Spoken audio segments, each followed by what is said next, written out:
na sagot is Esmeralda, which is very, very smart. Counters Lapu, counters na Matilda. Ayan.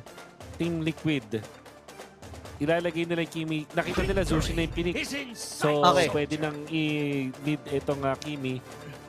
Tingin ko maganda yung choices na last pick ng Falcons. Zushin lang ang 50-50 dito. Kasi, again, katulad ng sinabi natin ng Game 1, etong ating Fredrin ay walang problema doon sa may mid laner. Although, syempre yung Akai, it poses some problems, pero at least manageable.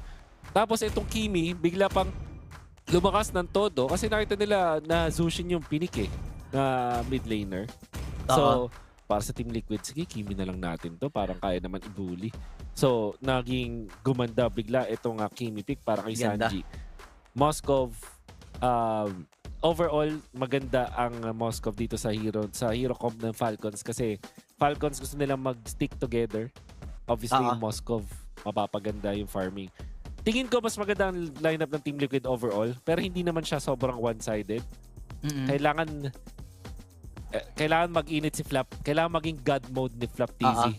Kailangan mo nang feeling ko, kasi kapag mga bodybuilder, pre, pag magpapainit yan, bicep curl, magpo-push ups, para kapag nag-flex, kayang-kaya. So ngayon, tingnan natin yung flex ni Flap TZ at ang buong kupunan ng Team Falcons. Laban naman sa Baby Cakes duo dito ng Team Liquid Philippines. Maagang salpukan para sa ating mga Post 4 and Post 5. Pero nakaka-excite talaga itong mga lineups na nakikita natin ngayon. Kumbaga, kung ikaw ay pumasok sa isang kuweba 2 years ago at paglabas mo ay ganito pa rin yung nakita mo, akala mo nasa same year ka pa rin. Pero 2025 na, pre. Yung ibang-iba na, pero eto na, Esmeralda pa rin sa 2025. Sushin lang yung bago Bago, puro Sushin mga lang.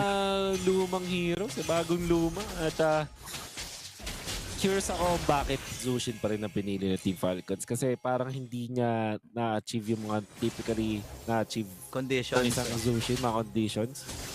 Siguro meron silang na-practice na malapit dito na combination kasi usually talaga kapag kita mo na yung Fredrin sa kabila tapos may Kimi, hindi ka na mag-Zushin Maghanap ka na ng long range na may poke.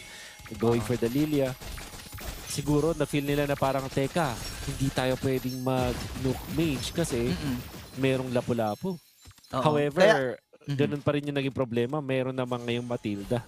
Kaya nga napa-flicker siya dito Diba? Normally kapag nakita tayong Zushin, pinupurify na lang kasi meron namang Crimson Beacon na pang-dash. Pero may mga maagang salpukan. Testing the waters lang muna, ramdaman kung kakayanin ba. Ngayon si Chessman ay pumunta na nga sa ibabaw habang si Pew ang kanilang pinupuruan. Kalahati kagad yung buhay. Falling Stormer from Flap TZ. Ngayon wala pang level 4. Ito na, nag-level 4 na kagad si Sanford. Makikipagsabayan ba? Tumama na rin yung kanyang full combo nung kanyang previous fighter and first blood. Grabe, sinidestep pa. Ayun, nakuha pa ni Kyle DZ. Yung unang pagod ng laban, habang si Chessman na may ipit, kailangan niya mag-dash out. Pasok na naman ang mga miyembro ng Team Falcons. Few with a kill. Ngayon, umaatras na kagad itong si Daddy JP. Pero tumama yung si Bat. Pupunta ba? Sasama ba sa party? Itong si Oheb. Pero si Oheb ay may ipit. At ang Team Liquid ay nakakuha ng kanilang ikalawang kill. Wow! Ibang level talaga ang Sanford, lapu-lapu, mga kaibigan. Iba. Nakita mo yung flicker na yun na patagilid. Tapos yung pag kasi dinayagonal mo ng tamang angle yung flicker, parang hindi siya maximum range, di ba? Parang ganun. So alam niya yung tamang distansya at angulo ng flicker para ma-shoot pa rin niya yung kanyang skill 1 habang naka-ulti. Sanford, what a play. And sinasabi natin that Esmeralda is the counter sa Lapu-Lapu. Pero so far, 0-2 ngayon itong si Flap TZ. Hirap nito ang agang 0-2 para sa isang Esmeralda. Ako masasabi ko ang Esme, medyo item dependent din to Kahit may nakaw shield siya. Tama ka. Pero kapag wala kang item, pre, hindi mo rin kakayanin yung nasaluhin yung damage na magagaling. Lalo na itong lineup ng Team Liquid, punong-puno ng damage. Sobrang tama yung sinamay mo doon, Mr. Burrito. Kasi ang Esmeralda talaga, kagaya ng kasi ang daling sabihin na makunat sila, pero specifically sa isang Esmeralda, kumpara sa Uranus, item dependent nga talaga. Ang daling patay. Kapag na 0-2 talaga, Pwede mo na nga ilista yun eh. So ngayon, di ko alam paano ang gagawin Mahika ni Flap TZ kung paano siya makakabawi sa game na to. Pero Ayun na ngayon, naman. tingnan mo, siya na yung binubuli. Ang hirap nito, men. Ayan, tinan mo, ayaw Wala na palaruin. siyang sprint. Wala na siyang sprint. Ubus ang kanyang mga skills. Meron pa naman siyang falling storm men, pero ayaw mong isakripisyo yon para wala kang pantakas. Pero wait lang, tingnan natin yung mga takas pa din si Ogen. Ginamit na rin yung Circling Eagle para dito kay Danny JP habang ikalawang pagong ay nagsisimula na rin. Team Liquid Philippines ang nangunguna. Tatlong miyembro mula sa Team TL ay nakaabante na rin. Andito na yung Bravest partner. Ang putiran nila ay si Flap. At ngayon ay nahihirapan si Flap. Habang nandun yung heavy spin, ipit si Flap, Sanford. Habang yung pagong naman ay makukuha pa rin ni Kyle TZ, bit-bit. Itong si Chessman, ayaw ata nila tantanan. Pero sabi ni Sanji, tantanan nyo. Andun yung si Bat pero hindi tumama. Si Chessman ngayon ay may ipit. At si Kyle TZ makakuha ng kill sabay agaw pa ng Green Cams. Pre, parang ito ata yung bawing inaantay ng Team Falcons kanina pa. And it's mainly because of Kaltizi. Back-to-back turtle fights. Hindi natin na-mention din kanina. First turtle fight, bukod sa nakuha niya yung tamang retribution, na ipit niya si Kaltizi, ay si Carl TZ afterwards. Dito naman, ang kanyang tinarget, nakita nila na ang main problem natin is Lapu-Lapu. Ang strength ng isang Lapu-Lapu is kailangan constantly siyang humahampas. Pero pag naipit ng isang Akai, katulad nung nakita natin doon, nakakuha pa ng damage. At ang pinaka-bonus pa doon, si Flap TZ nakakuha ng kill. So, yung sinasabi natin pagbawi na kailangan, nandun. Bottom lane, hindi natin nakita mismo, pero napakalaking pick-off nun. Coming out from Team Falcons, binigyan ng pera dito si Super Makmak. At so far, ang naging focus ng Team Falcons, bigyan na natin si Flap, hayaan na natin siya mabuhay dyan. Hayaan natin siya magtiis. Ang tinulungan ni Ogwen, men, etong si Super Makmak at biglang nagbibigay ng dividends for Falcons. Ganda na ito, good. Naiintindihan ng Falcons yung condition ng kanilang lineup.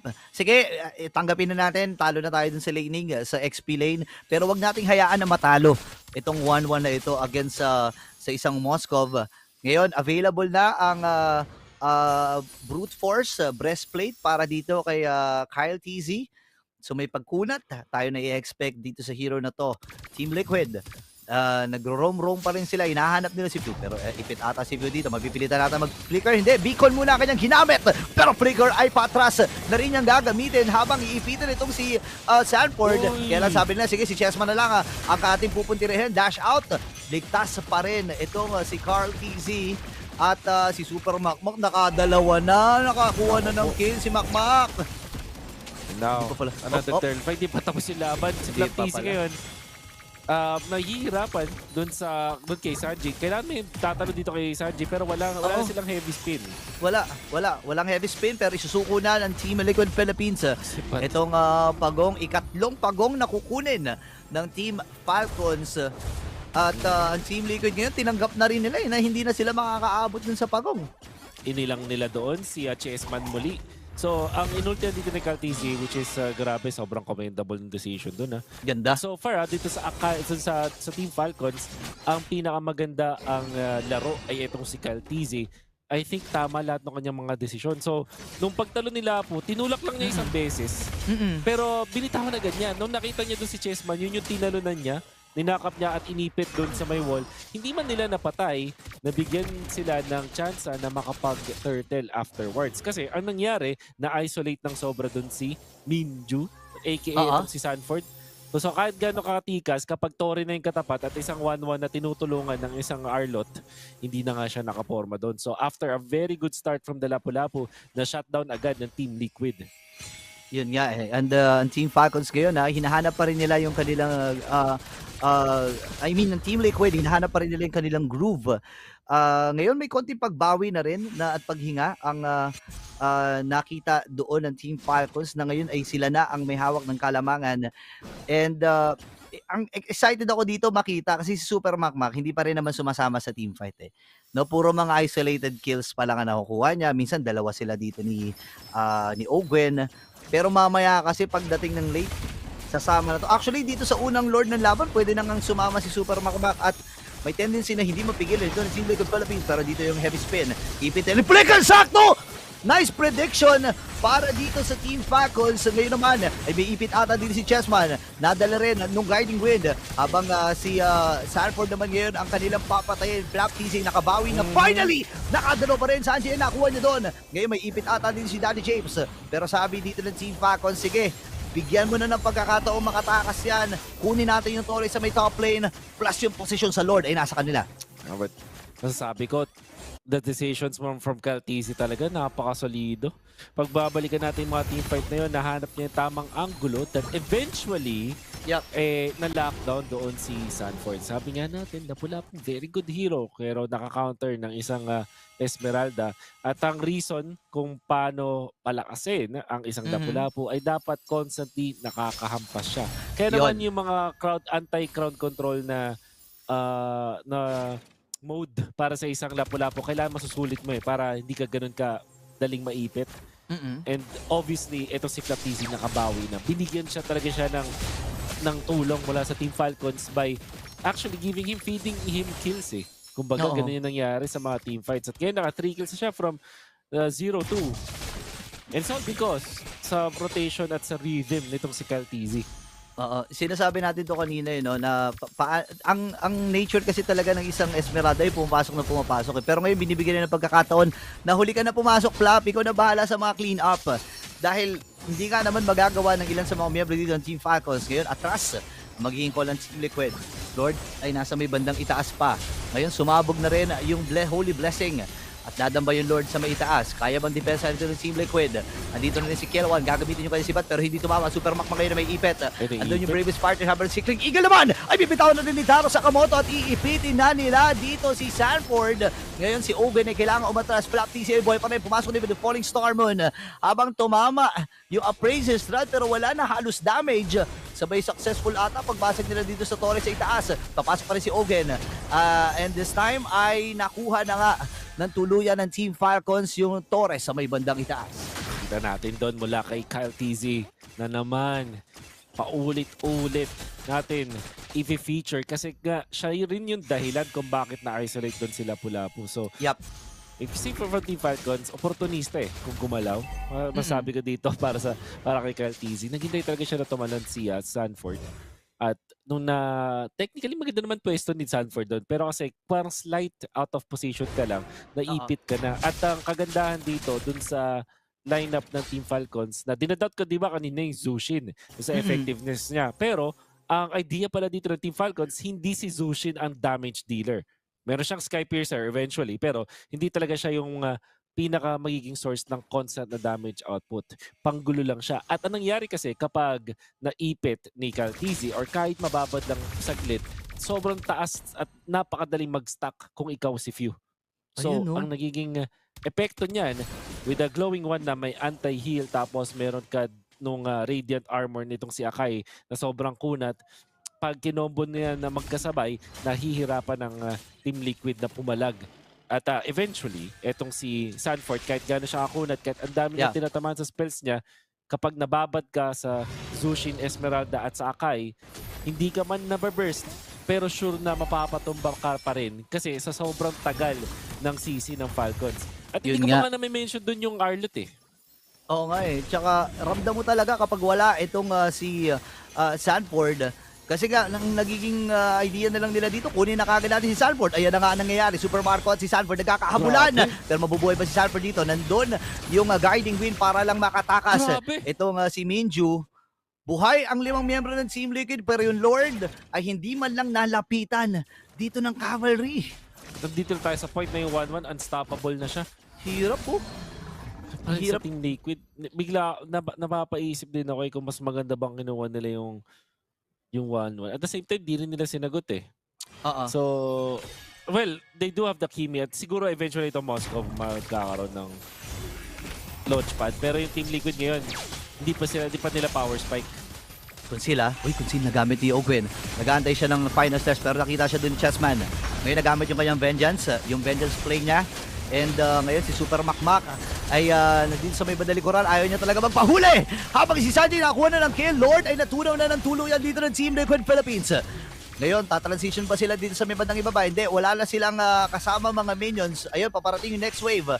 Pero sabi dito ng Team Liquid, sige, puwersahin natin, puruhan natin. Pumasok na rin si Flap, hindi tumama na naman yung si Bat para kay OM Super Makmak. Killing spree nakalipad with the crossbow down. Pasok ngayon itong si Chessman at ilalayo lamang Uy! siya pero nabagsakan ng Precious Rat. Ladies and gentlemen, andito na ang bawi ng Team Liquid Philippines. Habang si Kiel, tama sibat-sibat lang. Nakakuha na at si Kyle na namatay. Kiel si Chessman ay nahuli din doon sa naging Uy! proseso. Breed lang. Ito si Kiel 1. Double kill para kay Pew. Habang si Kiel ay nagwawala na rin. Ngayon si Sanjay kailangan na rin lumayo at kailangang ipitin dito ni Flap TC para hindi nga naman makatulong itong si Sanjay sa habulan. Grabe itong At Team Liquid, hindi pa talaga sumusuko sa ngayon. Nakita natin yung isolation na eventually napitas doon si Ogwen on that defense. Talo ng Team Falcons, pero bigla pang dire-diretso yun sa kanila. Napaka-clutch na ultimate coming out from Chessman to eventually take out Super Marco. And the first net, nakapakalako na shutdown. Nabigyan na rin ng kills itong si Kiel1 na ngayon ay hawak ng 10.2k with the Trinity and the Malefic Gun na importante versus this Esmeralda. Yun din yung dahilan kung bakit nakakuha sila ng konting angulo versus Flap TZ. Ganda rin yung mga tulak dito ni Kiel1 at nagkakaroon na ng konting silver lining para sa Team Liquid. Sinasabi nga natin, late game is theirs. However, nahirapan pa rin sila sa moment din. Ang ganda by the way nung na double knock-up coming out from JP. Kailangan nila ng marami pang miraculo dito for Team Liquid. But we do know na late game scenario, sila yung konti yung abante. Sila yung may abante. Hindi rin naman ganoon kahina yung late game ng Team Falcons.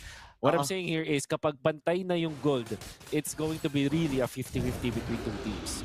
Oo, 1-1 pa rin kasi to eh. So hindi mo talaga pwede i-discount yung idea na pag nakalipad to. Isipin mo si Sanford nga eh. Habulan pa lang yun habulan pa lang yung naganap. Ubus kagad yung buhay dito ni Sanford against Super Makmak. Ngayon, kalahati na yung buhay ng Lord. Alam nila na lamang sila in terms of wave clearing. At I mean yung push ng minion pala. Yung gusto kong sabihin, pero heavy spin na gamit ako. Pupuruhan natin si Kyle TC, pero namatay na kagad. At si Minjo nakakuha ng Lord. Flap TC sa likuran. Nandun yung final slash. Ito aray rundown na kinokol. Kagad ng Team Falcons, pero buhay pa rin. Ang Team Liquid, namatay na kagad. Itong si Daddy JP, pero bibit-bitin. Itong si Minju, iiwan na ata to ng Team Liquid. Patay si Sanford. Si Kyle TC lang ang namaalam, pero yung Lord naman ay makukuha ng Team Liquid. Napaka-scary na sugal from Team Liquid, but at the same time, tingin ko maganda rin yung decision. May science behind it. Siguro pag nagkaroon tayo mas maraming oras mamaya, we will explain. Pero ang summary nun is, alam nila na kapag pinalo nila yung Lord, mapipilitan si Kaltizi na mag-initiate.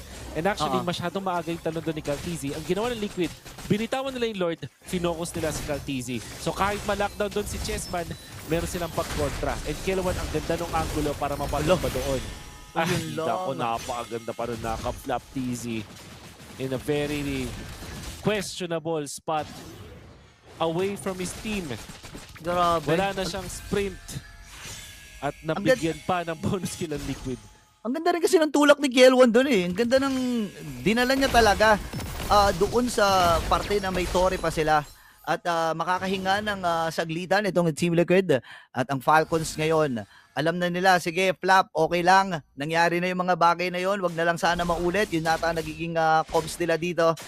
And tama ka dun eh, si Kyle TC kapag nagamit yung heavy spin, ang nagiging call ng Team Liquid, i-burst natin si Kyle, i-burst natin si Kyle. Paulit-ulit na na mangyayari yun. So ito yung kailangan yung i-note, take note guys kasi yung magic na ginawa ng Liquid, nakita nila Esmeralda dun sa may top lane. So pwedeng maging 4v5 scenario. At ang main condition sa isang Akai ay ipin down si Chessman. At in fact, yun naman yung usual play ni Kaltizi mula sa first start. Ang gusto niya gawin, ipitin si Chessman para makuha niya yung Lord retry ng madali. So yung Team Liquid, pinalow nila yung Lord. Parang iniimbita nila, oy, nilolow namin to, kukunin namin to. Pag di nyo kami ginalawan, kailangan yung makukuha namin to ng ganong kabilis. Kasi based on burst nila Kimi tsaka Moskov Tapos, once na nag-turn itong si Kyle TZ with that ultimate, nag-turn din yung Team Liquid. In all in doon si Kyle TZ. May salubungan ata magaganap pa. Inaantay ng Falcons kung magre-react ang Team Liquid dito sa bindang ibaba. 2 beses sila nag-attempt. Pero andito yung pangatlo. Sasalubungin ba? Nagamit din yung sentry para makita kung ilan ang mga miyembro ng Team Falcon na nandun sa kanilang base or nandun sa vicinity ng kanilang base. 8 seconds para sa next na Lord. Pwede nilang antayin to into an Evolved Lord. Kasi Evolved Lord na pala to. 18-minute Lord, pre. Yes. Nako, mahirap na ito. Trap will show himself once again sa may bottom lane. So hindi lamang ang Falcons sa ganitong senaryo kasi yung na-push nila na lane ay nasa top. Pero mukhang sasagutin ng Falcons. Gugulatin nila. Conceal, gagamitin. Falling Star Moon, hindi tumama. Grabing Okay. yun. Ibang klase. Nakita nyo heads up play para dito kay Daddy JP na nailigtas. Oheb sa kamatayan. And Wow. ang Team Falcons na yun, nag-iisip na sila kung ano magiging next ano. So, Parang Lord ata sila. sobrang crucial na ginawa doon ni... by the way, Team Falcons, ang ganda ng plano nila doon. Pero Oo. Team Liquid nakaligtas. Even better for Falcons is to burst. Okay, andito na si Bata, si Kiel1, nakaka-free hit flicker ay nagamit niya. Habang si Kyle ay magtatagumpay! Mag-out na ata dito ang Team Falcons, mamamatay si Flaptixie, nakalipad din. Itong si Super Macmac, pero inaabang nila yung pagbabalo din yung Final Slash para kay Ogen! Ngayon laban na daw, sabi ng Team Leader Oy, Philippines, Kyle! makakata si Oheb. And ngayon si Pew ay hinahabol dito ni Chessman. Kailangan niya umatras. Mayroon pa naman siyang immortality. Andito yung dalawang miyembro mula sa Team Liquid na sasalubong para kay Chessman. Pero nakapatay din si Sanji sa may bandang itaas na maalam si Ogwen at hindi ata nila mapamaximize yung Lord na nakuha nila. Ha? Sobrang daming mga players na maganda yung ginawa doon, Burrito. On both Grabe. ends of the floor. Team Falcons, best decision to go to burst the Lord. And then, Chessman, Kaltizi, securing yung Lord natin ng ganun kalupit dahil sa kanyang heavy spin na naman na eventually Team Falcons yung nakakuha ng lamang. Pero yung Team Liquid, dahil dun sa sibat ni Kiel1, sakto yung timing. Tapos sabay flicker out no, para bago mag-focus yung Team Falcons para hindi siya maipit. Napakaganda ng timing. Although, arguable na maaga siya, pero kasi para kay Kiel1, every bit of HP matters. Tapos, nung inaararo na nung Team Liquid, sumasagasa na sila, yung ginawa ni Kaltizi is to knock up na dun si Chessman to eventually save si Super Marco.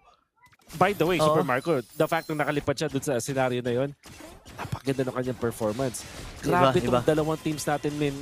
Naging in the zone lahat. Wala, wait lang si Flaptixie na Ayun ipit lang. ata. Yun na naman, second death.